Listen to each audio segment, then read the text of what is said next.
বন্ধুরা করব নারকেল কোড়া, পেঁয়াজ, বেসন, কাঁচা লঙ্কা আর নুন হলুদ এই দিয়ে একটা পকোড়া। তো প্রথমেই নারকেল কোড়াটা নিয়ে নিলাম, তারপরে দিয়ে দেবো হচ্ছে আগে দিয়ে দিই বেসন, 2 চামচ দিয়ে দিই বেসন, দিয়ে দেবো পুরো কাঁচা লঙ্কাটা, আর দিয়ে দেবো হচ্ছে পেঁয়াজ কুচানোটা।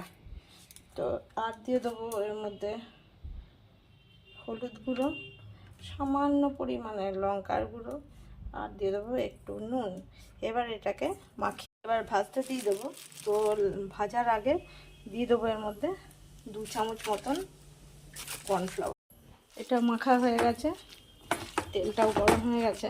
এবার একটা একটা করে এর ভেতরে দিয়ে দেবো, বেশি বড় না, ছোট ছোট করেই দেবো। এতগুলো দিয়ে দিয়েছি, ভাজা হয়ে যাক, উল্টে দেবো। সব বড়াগুলো ভাজা হয়ে গেছে,